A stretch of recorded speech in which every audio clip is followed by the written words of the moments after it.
Ngati Simmaona Mapazi a Mulungu, muzochitika zamoyo wanu, ndiye kuti Inuyo Simmazitsata.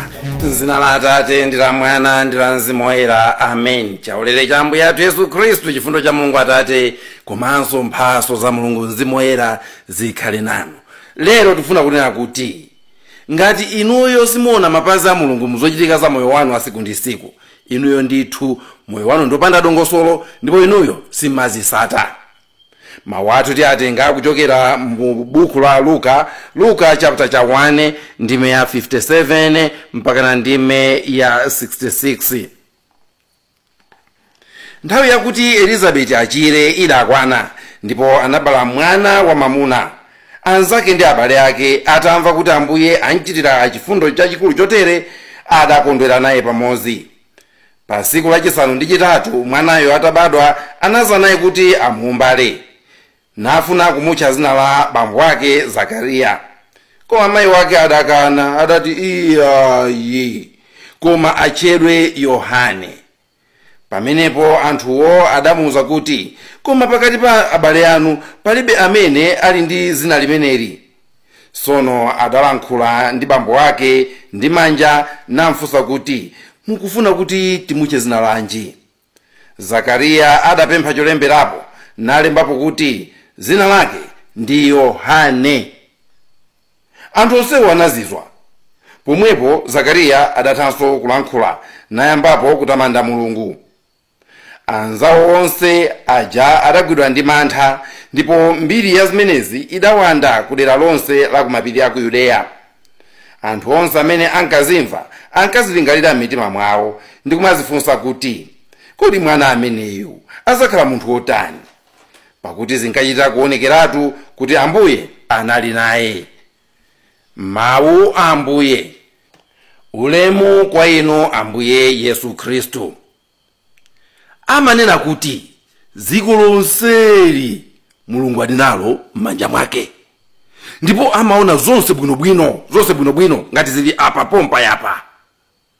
Salimo 139 imanena kuti, Ambuye mumandiona nthawi zonse, ndipo sindingabisale kwa inu mwa njira ina iliyonse.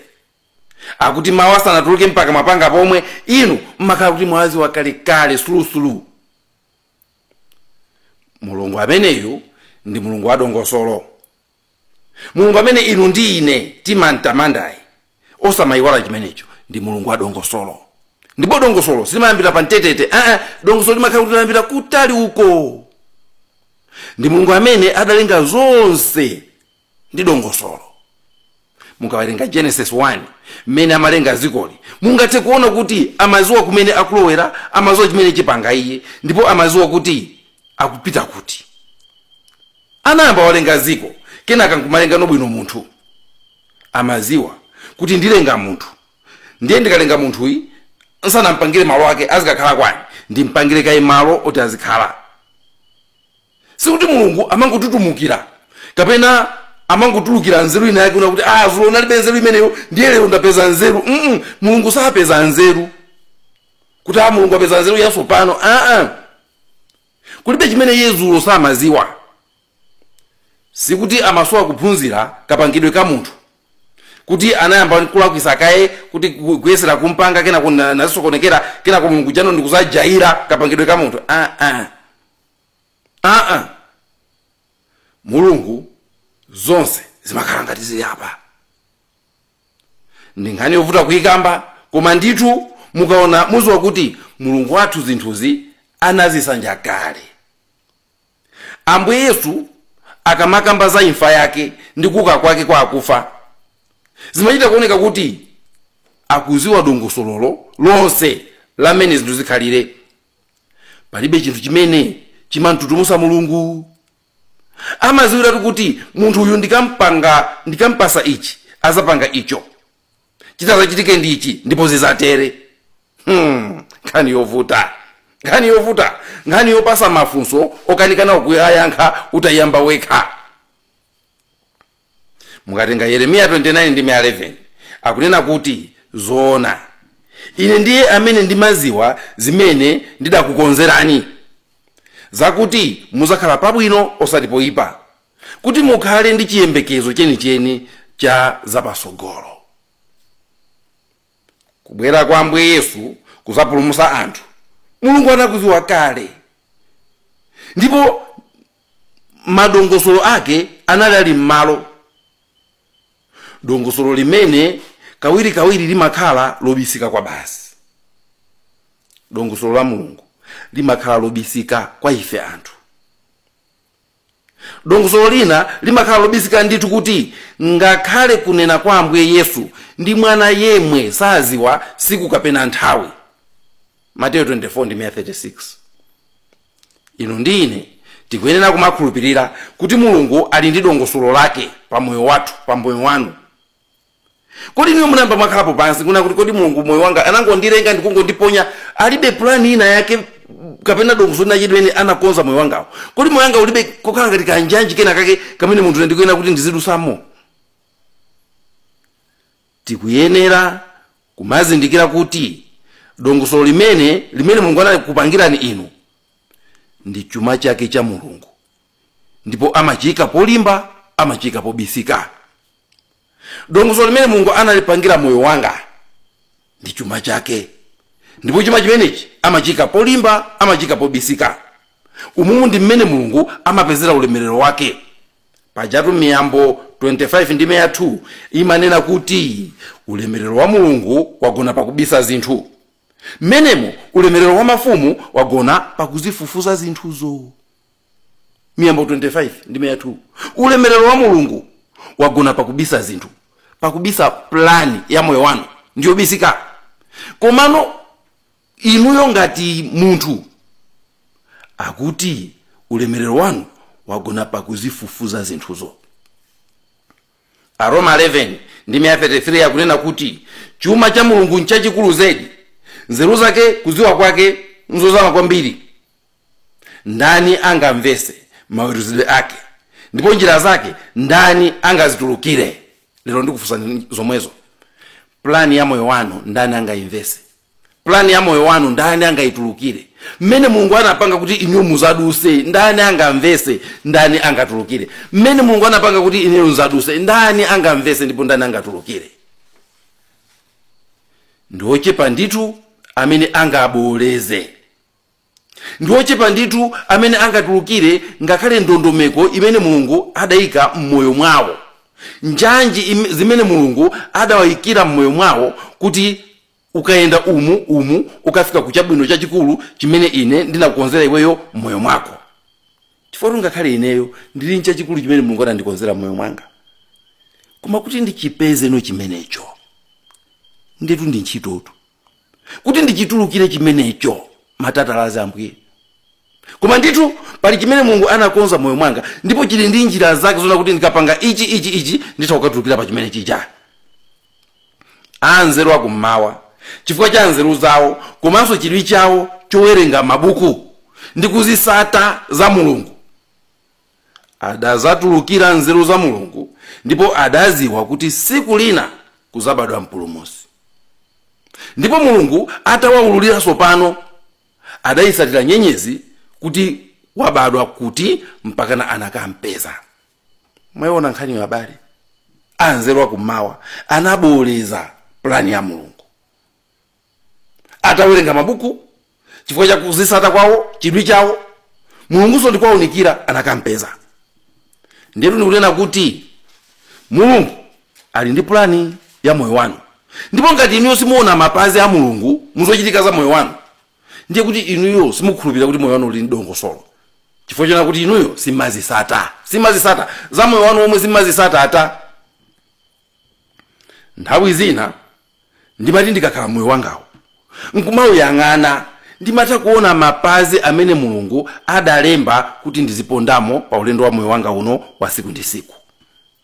Ndikayang'ana madalitso amene wandipasa lero, nkuwalumikiza ndi zimene zidandichitikira chaka chatha, nkukumbukira ubwana wanga umene ndingathe kukumbukira, ndimatha kuzilumikiza abale.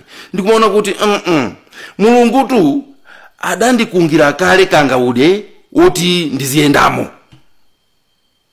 Ndimatha kuona kuti ichi anachisunthira apa, ndipo chimene anachisunthira apachi sikuti chinangosuntha chokha iyayi, chimene chayenera kuti Mulungu anachisuntha dala, amaziwa kuti chizalumikizana ndi icho chilapocho. Ndikayang'ana zinthu zina zimene pa nthawiyo ndimaziona ngati kuti mwayi, ndipo zitandidusa ndimadandaula, Ambuye mwandiphonyesera mwayi. Lero ndimatha kuthokoza Mulungu kuti Ambuye mmachita dala pamene pacha, ndipo inuyo mmaziwa chimene mukapanga. Ndili standard 8 ku Pius 12 seminary, ndinachoka kwathu ndikumakhoza bwinobwino, maposition abwino ndithu. Kupita ku Pius 12 ndimakhala ngati olozedwa, chifukwa ndinakapeza kumene kwa anyamata anzanga okhoza bwino kuchokera m'masukulu mwawo. Ndi chilendo ndi zina zoterozo. Pochoka standard 8 kumapito chitatha chaka, anandiuza kuti iweyo tusukupita ku form 1. Iwe sukupita ku form 1. Ine ukubwereza. Ndipo ine standard 8 ndinayibwereza ku Pius 12. Zinandipweteka ndipo ndinadandaula. Naona ngati kuti ndi chinthu choyipa kuti kalasi imene ineyo ndabwera nayo pamuzi pamene popo ndiziyang'anira chapasukulu apo kuti ndiyo pitapoyo. Kuti akamati a standard 8 tayimani, ine ndikumayima, anzanga amene ndabwera nawo atakhala pansi ali mu form 1 nthawi imeneyo. Zinalizopweteka. Zinalizopwetekanso kwambiri pamene ndinafika form 2. Ndikuona kuti a junior section a form 1 ndi 2 tayambana ndi a senior section a form 3 ndi 4. Ndipo a form 2 ndi amene tinayambana kwambiri ndi a form 3. Amene anali atatenga maudindo, achina general prefect, achina head prefect, chiona kuti a form 4 nthawi imeneyo atasizidwa maudindo kuti azipanga za mayeso. Lero azinzanga amene ndabwera nawo pa sukulupo ali mu form 3 atenga maudindo aja, ine ndidakali ku junior ndi amene ndabwereza, amene andipeza ndabwereza aja ndili form 2. Tamba na chonchija ndili kukapezekano kuti a form 3 aja amene tayambana nawo aja akubwera ndikumazatilalatira mu form 2. Ndipo akutilalatira mosasankha, kutipasa chibalo chongofuna kutolesa kuti ifeyo ndife ma junior, iwo ndi ma senior. Ndipo ine nena kugwira nawo chibalo chimenecho chimene azinzanga amene ndabwera nawo pa sukulu pompo ndi amene akuchipereka, chifuna kuti ine ndapezeka kuti ndili mu form 2. Ine nkumaona kuti akupanga izi uyu nabwera naye pamuzi pano limozi, ndi classmate wanga, kupanda kubwereza kucha. Pena nkumamuda Mulungu. Koma lero nkayang'ana mbuyo ndikuona kuti kalasi yanga yoyamba ndinabwera nayo ija yonse palibe amene anakafika ku usembe, palibepo olo mmozi. Ndiye nkumati mwinatu Mulungu anachita dala kundisalisa, nanenso bwenzi mwina ntathera panjira. Ndiye tikunena kuti ngati inuyo mmoyo mwanu mapazi a Mulungu simmaona muzochitika zamoyo wanu, Inuyo Simmazitsata. Inuyo Simmazitsata. Ndipo inuyo matenga kuti moyo wanu ndopanda dongosolo, ndipo pachifukwa chimenecho moyo wanu uzakhala upanda dongosolo, chifukwa muzunguti ukumwalowera kuja mwalowera. Inuyo nkhani imene tawerenga ija ya Yohane Mbatizi akuti kuyambira kumayambiriro komwe anthu zimadabwisa, anthu amachita nazo chidwi, kuyambira pa zina mmene zina lake linatulukira. Anthu amene anazola kuti zina la mwana likuyenera kuchokera ku chimuna, koma lero akupereka ndi amayi, ndipo amayi wakutchula zina lona kuti silinaoneke pokwina kulikonse. Akumbumba ndikudabwa, inu zina ili mwalitenga kuti mpaka nakupita kukauza amuna ake aja amene ana osayankhula kuti tamveni zina akazani. Iye uja ndikupempha cholembera, ndikulemba po zomwe zija anena akaza chezija. Mwana izina lake ndi Yohane, osatiso timuchule kuti Yohane koma ndi kusonza kuti zina laperekedwa kale, mwana izina lake ndi Yohane. Anthu ndi akuti anthu to anadabwa, ndipo amazoza kuti mwana amene kuti azakhala otani. Kusonza kuti anthu aja anali ndi chidwi choti azisatira moyo wa mwana uja. ndiye mutengeno Yohane akukula navala zimavala yezija zovala zachikopa zokudya zake zombe ndi uchi kokhala kwake kuchipululu zonsezo zinaina kuti mukaziyang'ana ziziperekabe kuna kuti kodi Mulungu akufuna kuti mwana uyu azipangiza mtundu chani azapangiza mtundu chani. M'manja mwa Mulungu muli ndondomeko yonse ya moyo wanu. M'manja mwa Mulungu muli ndondomeko yonse ya moyo wanga. Zochitika moyo mwanu nzosanjika bwinobwino ndithu m'manja mwa Mulungu. Mukapindika amayesesa kukusatani bwinobwino kuti apeze beka mpata kena kache kuti pamene pali ubwino wanu akududuluzirebe kumeneko kuna kuti zabwino zikuchitikireni pa moyo wanu. Pajatu mawu Mulungu amanena pa Aroma 8 ndi 28 kuti Mulungu amayendesa zinthu mwanjira yoti zonse zakomere anthu omukonda ndipo apindulepo. Ndabwereza mawu amenewa. Mulungu amayendesa zinthu mwanjira yoti zonse ziwakomere anthu omukonda ndipo apindulepo. Akaena kuti amayendesa bwino zinthu ndiye kuti kaya wadusa muzoyipa kaya zoyipa zakugwera Mulungu amakazitenga zimene zijazo ndi kuzijudula mwena kuti zilumikizane bwino ndi plan yake ija iwe zikuyendere. Bora ngati muli anthu amene mmantani mmankonda Mulungu. Choncho abale anzanga yambani kunkonda Mulungu lero. Ngati Mulungu amakupasani nseru, ngati za Mulungu zimakupasani nseru, ngati za Mulungu madana nazo muzoe kuti amene ndi Satana akuopa kuna kuti iniyo mutulukira njira zimene Mulungu anakukonzerani. Lerolo mwadala pangani chiganizo choyamba kunkonda Mulungu. Ndipo chiyambi cha kunkonda Mulungu ndi kukonda kukapemphera. Kukhala ndi Bible, kukhala ndi buku loyera, ndi kumaliwerenga, ndi kumalisinkhasinkha. Kuvutika kwanu, matenda anu, maphwando anu, ndizochitika zonse za moyo wanu zalowa mu ndondomeko ya moyo wanu. Ndipo Mulungu adaziwa kuti zitero ndithu. Koma mukhulupirire kuti zonsezo zili pa tebulo lake la Mulungu. Akuzisanjanso bwinobwino mozilumikiza bwinobwino ndi zinzake zina zimene zikubwera kuti zikuthandizeni kufikira ku chinthu chabwino ndi chokondweresa iye mmoyo mwanu. Motero kuti abale anzanga chimene ndikunena ine nchakuti apa mkati mwa chipwirikiti cha moyo wanu muzita kuonamo mapazi ake a Mulungu okulozerani main road ya moyo wanu. Mapazi okulozerani nsewu waukulu umene uli moyo mwanu, umene Mulungu mwa chisomo chake anaukhwaza kuti inu ndi mapazi anu poyendamo mupange ufumbule.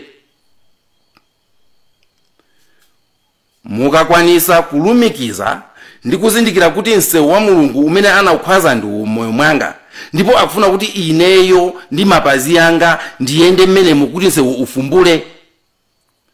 Ngakhale mutakhala kuti muli pakati pa mavuto, muziziwa kuti mukausata nsewu umenewu muzapeza mtendere wa mtima, muzapeza mpumulo, komanso muzamva kukhutisidwa pa moyo wanu.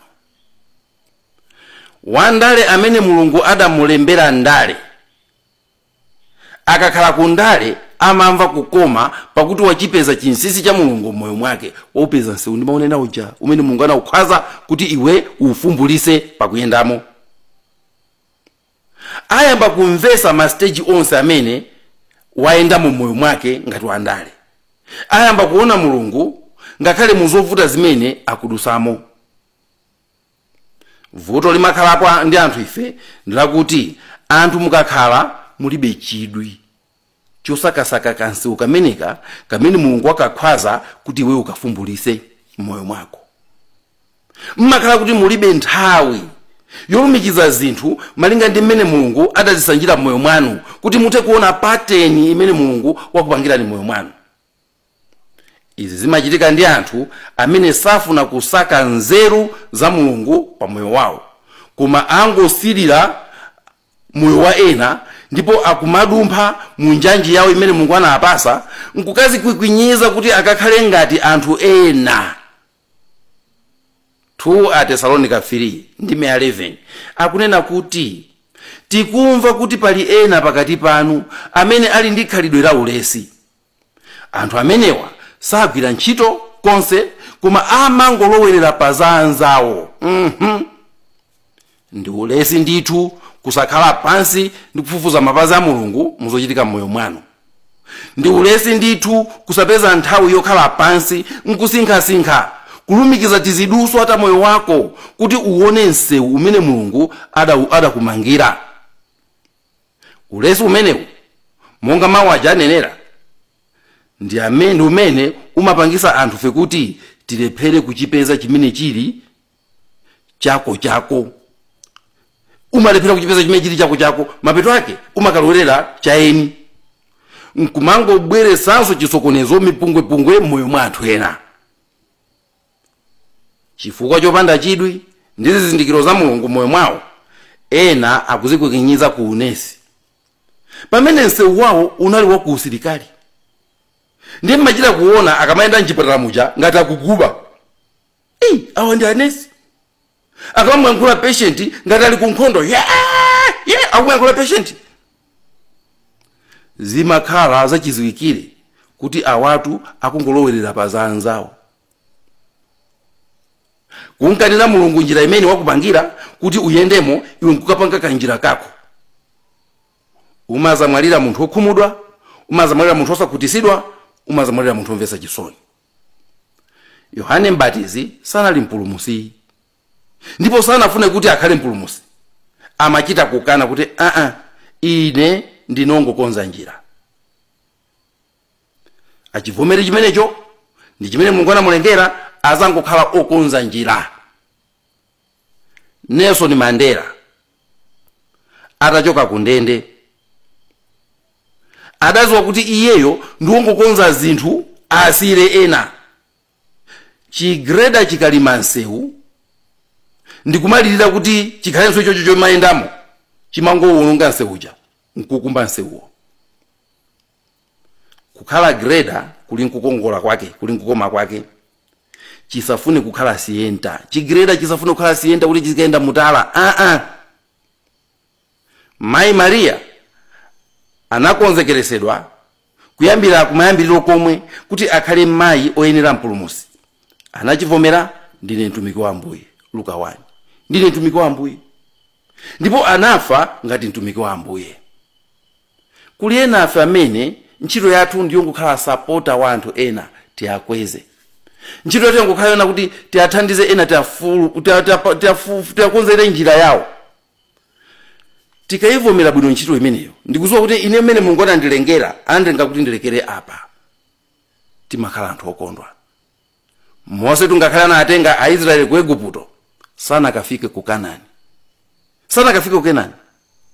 Tikuyenera kumavomera pamene Mulungu watuza kuti tilekere apa, poona kumene Mulungu atichokeresa ndi zifukwa zimene Mulungu anatilengera kuti ineyo anandenga kuti ndizipanga izi kulekera paja. Mwina lero anthu nkumandiyang'ana ine nkumanena kuti wansembe uyu ndi munthu wabwino. Ndikuoneka chonchi chifukwa ndikuyenda mu msewu umene Mulungu ataukhwaza ine ndaufumbulisa pakuyendamo mosacheuka. Koma wina pondoona chonchi akagundikano ndikumana kuti koma ameneyu tintenge akakhale mbanja atakhala mamuna wabwino.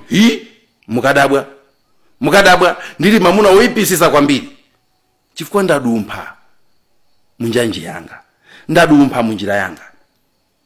Cholinga cha Ulaliki uno ndi chakuti muyambe kukhala ndi chidwi chozisata zikwangwani zimene Mulungu adayika moyo mwanu, zokuonesa ni kweni kumene moyo wanu ungalowere kuti mukhale aphindu kwa inuyo, mukhale aphindu kwa iye amene anakulengani, komanso kwa anthu anzanu amene iye akukutumani kuti muatumikire. Nthawi imeneyo ndili wang'ono cha standard 6-7 form 1-2 tinali ndi drama group kwathu. Timayitchula kuti Luso drama group. Timayenda mmalo osiyana kumapanga masewero kuthyolo kuboma uku, kunchima, kumulanje, tinapita kushire Highlands, timapita mmalo ambirimbiri. Zimakoma akakhala kuti akupasa mbali yosekesa. Ndipo ukafika pa stage pacha aliyense nkumaseka, ukamatulukapo anthu kumafuna usana chokepo utabwerera. chifukwa cha kuchepa msinkhu nthawi zambiri amandipasa kuti ndikhale mwana. Sewero limodzi limene ndimalikonda ndinali kamwana kochenjera, kokanika kukanyengerera. Pati imeneyo ndimayimva kukoma, chifukwa anthunso amayimva kukoma. Koma siku lina anandipasa mbali yokhala mwana wamasiye, mwana wozunzidwa.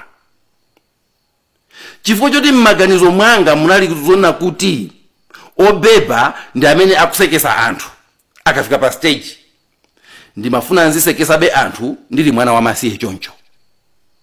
Chimenechi chinapangisa kuti sewero lija lisamakome mene linaina kumayendera. Ndiye azikulu wanga anandikokera pambali pakanzengezi, nkutuza kuti mphanga mbali yakoyi kuti ikome, kakomedwe kake ndikosiyana ndi zimene unkapanga sewero lina lija.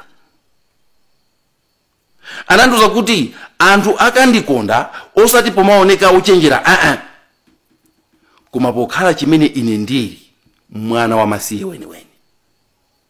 Ndinachimvesa kuti kukoma kwa mbali yangayo kwagona mukumvesa chisoni, kulira ndi kunyozeka.